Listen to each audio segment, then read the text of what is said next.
Can we just get some reaction, first of all, to the Premier League again rejecting the idea of 5 subs?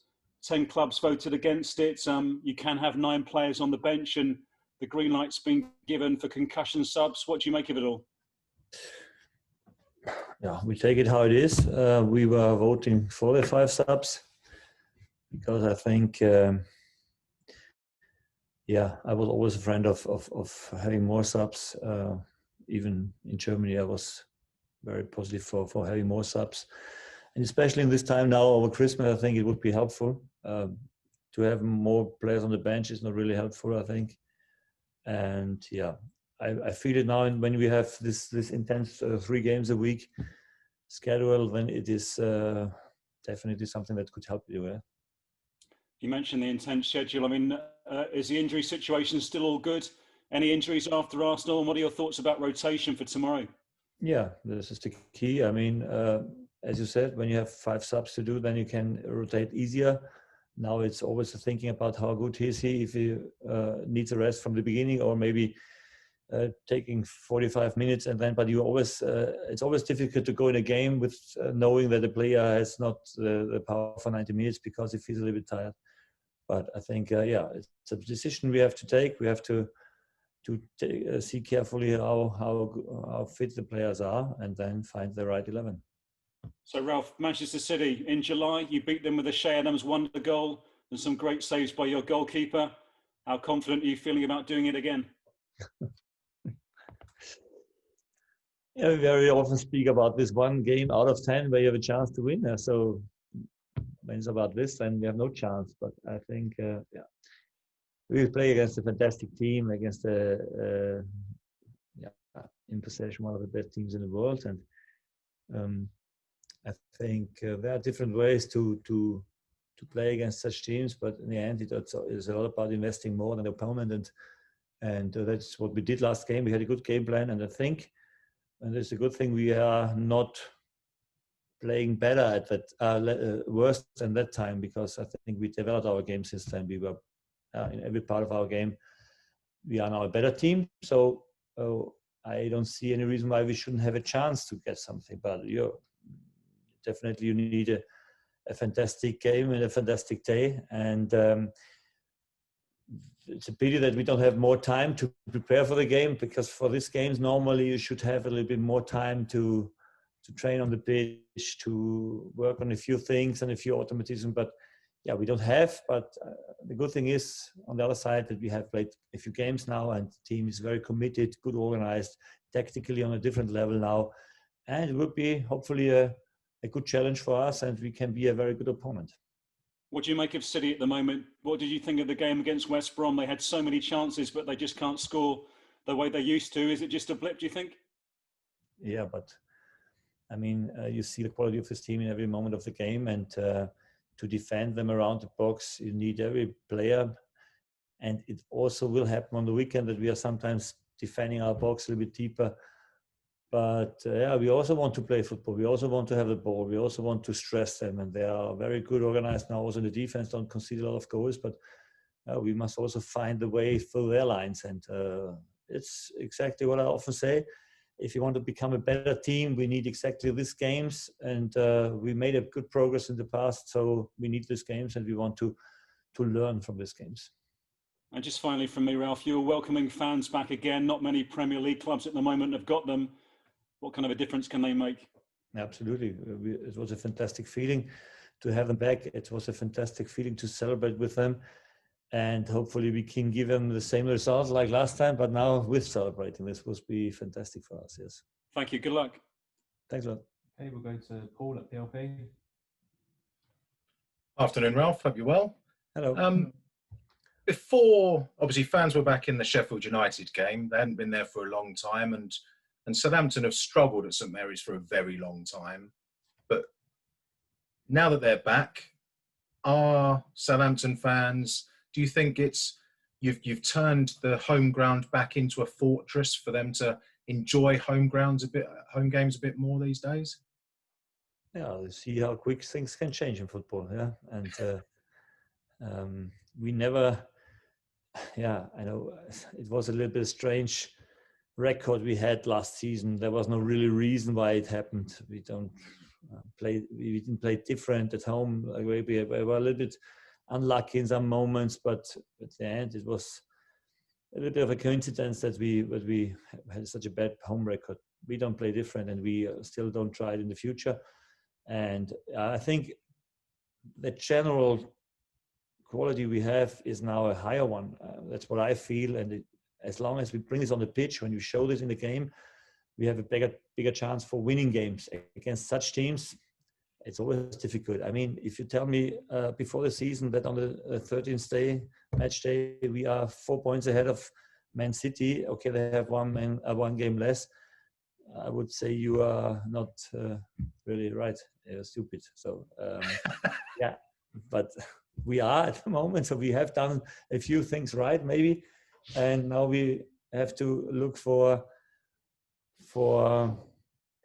being again a good opponent and a competitive opponent. You mentioned you'll have a game plan for City, of course. I wonder, I know you're not going to give us any specifics, but how is it very similar to the game plan you had 6 months ago for the home game? Or with the development of the team, is it dramatically different?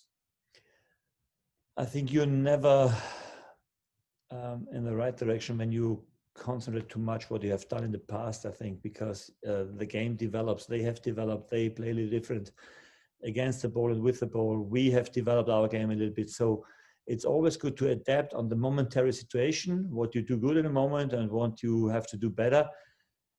You can be sure that we again want to play active, not passive. This is our way we want to play. And we also will press them. So this is the good thing. I mean, when you watch our games, we don't care about the quality of the opponent. We always want to be active, even if you don't have the ball. And this is our philosophy. This is the way this club goes now in an interesting direction, I think. And we have never in our mind that we want to change this for a good club. And Jeremy mentioned Shea's amazing goal in this fixture. What did that do for him? Did you see a change in him sort of from before to afterwards? Did that goal have a big effect on him? Obviously, yes, because after this goal, he was a different striker. I think the belief was there. Suddenly, he was very long waiting for his first goal, unbelievable long. He was very unlucky in his first year here, but we always gave him the time to develop, and we could see how hard he was working in the sessions. And now he is in front, the guy who is working so hard for our team, keeps the ball, and is also always dangerous of scoring himself. And this is the player we wanted to sign, and the player we hoped we are signing. And sometimes it takes a little bit longer to adapt to the Premier League, to adapt to new things. And just what we do here is definitely a new thing. There's still things we can improve with him, and they still bring him more often in a position where he can score more, because I think he's still sometimes not in the right position where I want him to be. I'm very critical with him here and always try to develop him, but it's always to help him, like I do help every player. As long as a player is open-minded for this, I think the benefit is there. Does he react well to that criticism? Yes, I mean, they have to. No, I mean, the way I try to criticize players is always to find a way that they're getting better. I think it's not about putting them down. It's about lifting them and showing them that they still can do it better. And who is listening and who is showing me immediately that he wants to do it, then he has a good chance to play. Good luck against City. Okay, we'll go to Adam Blackmore. Ralph, good afternoon. Good afternoon. If you win the game tomorrow, right? I like these questions. Yeah. If you win the game tomorrow, what does that tell us that Southampton are in the top half of the table to stay? That it's a real statement win? Or does it tell us Man City aren't as good as they were? Yeah. You can see then how you want. And this very often you see then as a And we have very often the discussion then how worse was the opponent and not how good we have been. This is always a problem when you have a good result against the top 6 team, that they are very often criticizing the top 6 club and not really looking deeper why they lost. And maybe that the smaller club did a good job then. But to be honest, it's not interesting what you say then about it. We know that at the time of the season, it's not interesting on what position at the table you are. It's interesting when you keep them a little bit on distance, if you want to say that, yeah. So not losing would be helpful, but I don't see in the future we standing above them, to be honest. But yes, we try it as long as possible if you want, yeah. Yeah, absolutely. The reason I ask you is because of the league this season. Everyone said back 3 months ago when we started the season that, you know, without pre-season it would be different. And there's no doubt after 13 games, the league looks different to how many people expected. So what do you put that down to now? We're almost at Christmas in the season. What does look so different now? I mean, the top 6 are still coming now. I mean, Arsenal maybe not, but all the rest is coming in the positions they normally are. We are battling here in front. I think Leicester is always, meanwhile, in the top 6, 7. Yeah, it's like last season also. I think it's only about us that we are in a position nobody expected us to be, I think. Yeah, so we maybe are the exemption of the rule, but the rest is still what it is every year. So you don't think the sort of different form of both Manchester sides or Arsenal will perhaps lead to the season being a little different and maybe an exception to the rule? Or do you think the top 6 are going to float to the top as they generally do? You must say that the schedule the top 6 is definitely a crazy one. We have now 1 week, and I feel how tough it is preparing all 3 days for a tough game and have no time for training or working on any issue, on any automatism. So especially in autumn, you have very often the situation that they are a little bit struggling because of the amount of games they have to play. And then when it's coming in the springtime, when the games are getting a little bit less, then it's automatically then they have more time to recover, more time to prepare for the games, and then they normally set the signal and pass you. And this is also not so surprising. They have the target to be there, and we have the target to play a good season. A good season for us is always around top of as a top half of the table. This is for us a successful season, absolutely. Thank you, Ralph. Good luck tomorrow. Thank you. Okay, we'll go to Jackson at TalkSport.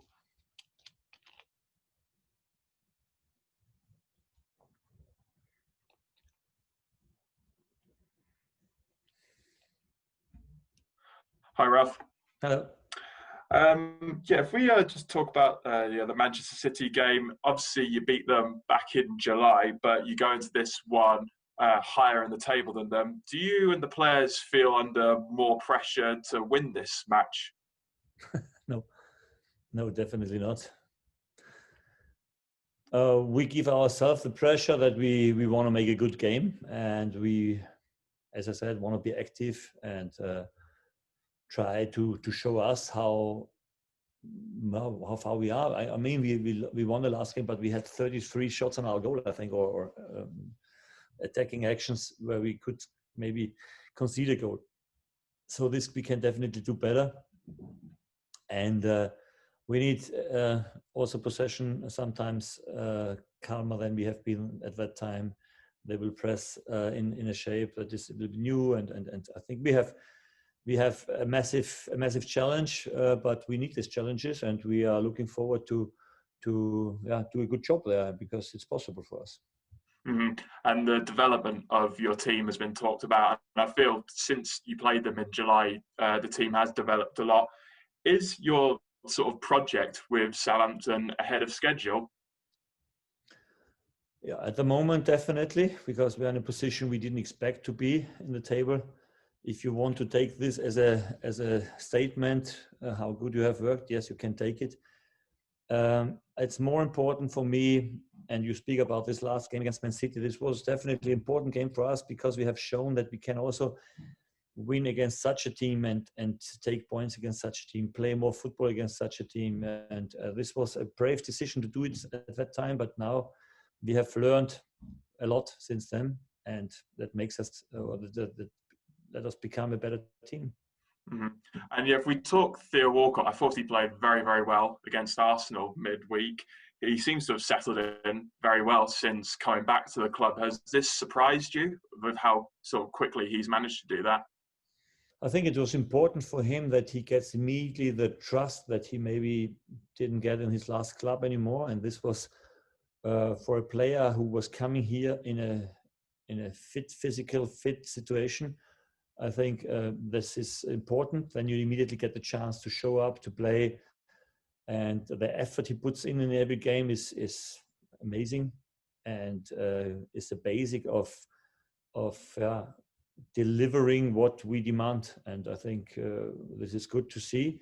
And the cherry on the top is that he also scores and makes assists, and yeah, this is a complete package. What we hoped that it could help us, and yeah, it's definitely. Okay, we'll go to Gökhan at Esport. Hello, coach. Hello. I'm Gökhan Aptik from Esport Turkey. Okay. I have two questions. The first, the football world is not really patient. After the 9-0 loss, the club board trusted you and where you are today. I think there is no other example of it. How would you explain the relationship between Ralph Hasenhüttl and Southampton club?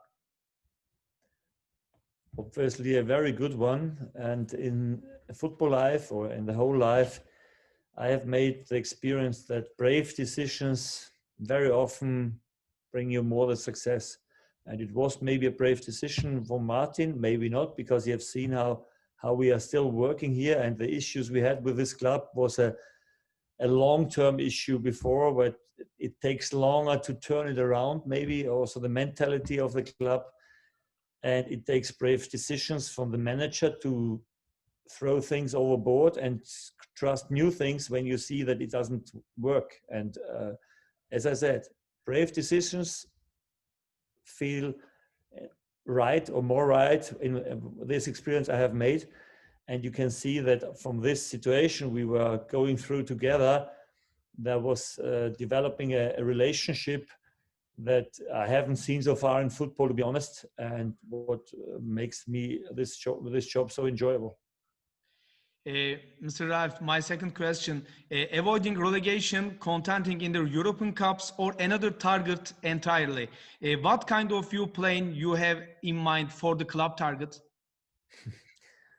Nothing of this all, because we are targeting the next game, and the next game is against Man City, and we were always on a good way when we were not too much concentrated on what is in the end of the season, more concentrating on this maybe on the end of next day, because then we definitely can change immediately, and this is more important, I think, to use the energy for focusing on this part.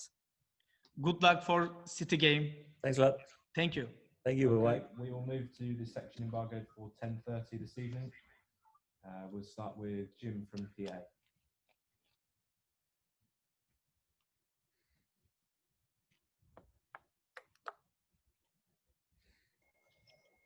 Hi, Ralph. Hello. Here we go. Online. Ralph, with the five substitutes, does that now make your job much more difficult to manage player welfare over this hectic festive schedule? So that the subs did not come, huh? Yeah. So you have to go on with three. Wow. I mean, we don't really have to moon, because for us it is the first time that we have 3 games in a week. What should the big teams say? They are playing every week now, like we have played now for one. So we definitely can handle this. We also must be careful. We have a few players that were coming back from longer injuries, and then immediately 3 games in a week over 90 minutes are a little bit dangerous, maybe for them. Yeah? When they're getting tired, then the risk of an injury is a higher one. But I can imagine, or I can remember the last season where we are over Christmas we have taken the most points of the year, I think. And since then we are in a different team. So sometimes if you're in a good shape and in a good mode, it's not necessary to change too much. Yeah? When you see he's definitely struggling with sprinting, with working for the team, then you have to. But the rest is hoping that they are still doing a high workload and staying fit. This is the key. Leaves the Premier League though as the only top flight side in Europe not to have opened up to 5. Does that make us speak a little bit louder? I don't understand. Sorry, the only European league not to have 5 subs now is the Premier League. Does that make the Premier League right and everybody else wrong? I think the Premier League, the image they have, it's the toughest league in the world. I think they underwrite it if you want, and it stays like this. Yeah, but it's definitely tough. Yeah, and especially when all the other leagues are going in a winter break now, and we, with the 3 subs, we go over Christmas and give everything. Yeah, it's tough for everybody, but maybe this is the image we have, and we keep on going. Okay, we'll go to Tom Crocker at the Echo. Afternoon, Ralph. Hello. Hi. I just want to ask you, I think the last week or two is the first time you've had all 4 of your sort of number 10s fit and available, Theo, Armstrong, Redmond and Musa. I mean, is that your toughest choice each week at the moment? They seem to all be pushing each other and they've all had good moments of which to pick each week. Yeah, one of the, yes. Yeah, for also other positions where we also Ibra on the 6 is in a good shape in the moment. He could also like to step in the team. Sully is fit back. Jack is there. Centre back positions, they do it well. They do a fantastic job. It's also tough to come in there. The strikers, and we have a few young lads that are really doing well.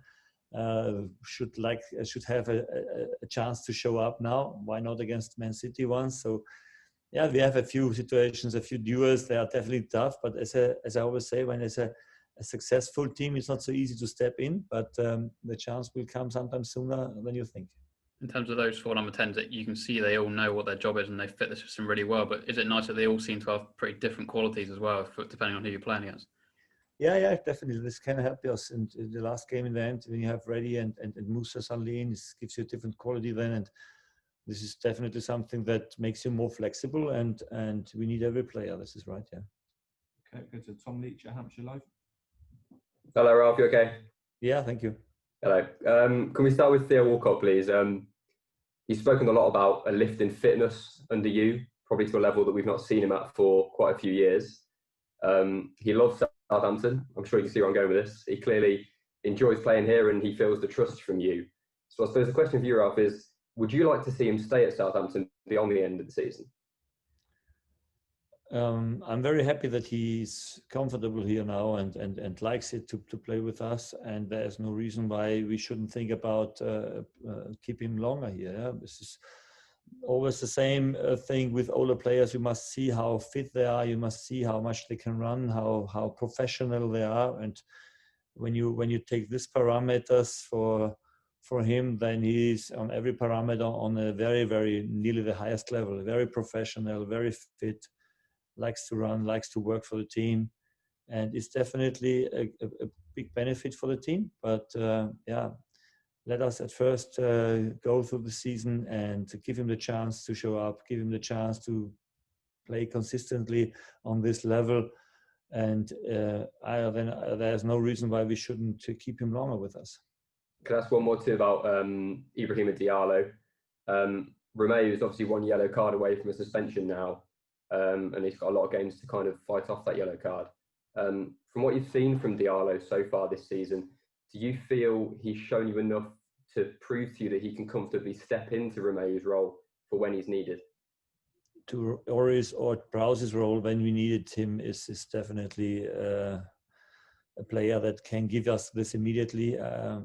Really sorry that I can't give him more chances to play, but the 2 guys, they do a fantastic job, and then he has to wait. But he's the future in this club, and he's like Salisu and like J. Adams. He's a long-term project. And when you see all the signing we have made in the past, they all needed time to step in. It was with Kyle, it was with Musa, it was with J. Adams, it was with with Sully. But at the end, then we know what we have with them, and the potential is there to help us. And this is the most important thing for me. Okay, we'll go to Dan at The Athletic. Thank you, Jordan. Good afternoon, Ralph. If I could just continue on the Romeu theme quickly. Do you almost feel like tackling intelligently is, being viewed differently now? He's got 4 yellow cards. He's had more tackles than anyone this season, but he's never been sent off for Southampton. Is that something you talk to him about as well? Just tackle in the right place at the right time and tread the line carefully? Yeah, definitely. I mean, it's not necessary to make a foul where you concede a yellow card in the first 10 minutes. But it would have been necessary in the last game before we concede the goal. So here he doesn't have to stay back and let him run, because this was the issue where we conceded the goal against Arsenal. He knows this. And that's not about saving his 5th yellow card, because this card will come. So this is a moment where you definitely must stop him, even if you have the danger that you concede a yellow card. So, but he's a smart player. He knows this. I think the progress he made was amazing. When you see him now, he's fitter, he can run more, he's tactically very disciplined, together with Prowse, the heart of our game, and we are very happy to have him here. And this is one of the players, when he gives us a signal to stay with us, you can always be happy as a manager, because if he's playing or if he's not playing, he's always 100% positive guy for the team, and you can always wish to have somebody like him in the team. And I know you don't read too much into stats, but one thing that has stood out for me this season is that over 50% of your goals have come in the last 15 minutes of either the first half or the second half. What does that say about your team and the teams you're playing against? Why that would be? Very good stats, because it's a little bit the opposite of what we always hear, that we cannot play like we play in the over 90 minutes because we're getting tired. So interesting to hear. Yeah. I always like the stats. They tell what I want to tell. So when I use them, in my meetings, I always try to find the things that I need to give my message, and good stats. And what was the rest of it? There was another question in this question. What I think about it. What was this? Yeah, so just what does it say about your team that, you're scoring in these moments, and then you compare that, what does it say about the other team?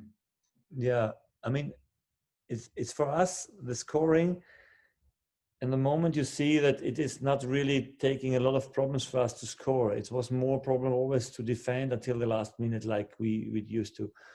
And maybe the reason this season is that we have a little bit more energy in the end, because we also have more possessions. Yeah, this is what I wanted to say. In the last 6 games, we had always more possession than the opponent. And this is something new, I think. Yeah, that is not always a signal for being successful. But if you are both having a little bit more from the ball and still manage to win games, this is then a good balance, I think. Thank you. Good luck for Saturday. Thank you. Okay, we'll go to Isabel at the Sun. Hi, Ralph. Thanks so much for your time. Just going back, I promise I'll ask you something sensible this time. Going back to Theo, you said he's kind of thriving off that kind of instant trust that he's been given. When he arrived at the club, did you sense that maybe he was lacking a bit of confidence, and he's kind of already grown? No, but when you have when you leave a club, then most of the time, because you don't play enough there. Otherwise, you wouldn't do it. Or if you have a situation where you think you are not even the most important player in the club, and you need something for lifting yourself. And we very often speak now about our future, what means transfers to take, because you see that all the top clubs now are very early hunting for the young players, and that's the reason why they are getting more expensive all the time. So maybe we must also have a little bit of a change of the thinking, that we have also some jewelries around there that are still able to run a lot, are still able to hunt. They are still hungry to be successful, although they have won a lot in their career, and open-minded for new things. And when you find such a player, then it's no reason when he's positive for the team. And I think Theo is also a player who, if he wouldn't play now all the time, he would also be positive for the team. And this is also important, that You don't have then somebody who makes politics all the time. And I think when you find such a player, you don't do anything wrong if you bring him in and to help you. Yeah, for sure. And just kind of on a personal level, are you allowing yourself to kind of sit back and ever enjoy the view that you are sat in third place, kind of going into this fixture, or do you not let yourself do it? Sure, you enjoy it when you look on the table. You don't have to scroll down all the time. So it plops up and you see yourself. Okay, position 3. It's definitely nicer to see, and it's a little bit less pressure like in the past. In the last years, you have always scrolled down to the bottom of the table until we find us. And it's. I prefer this one. This is right.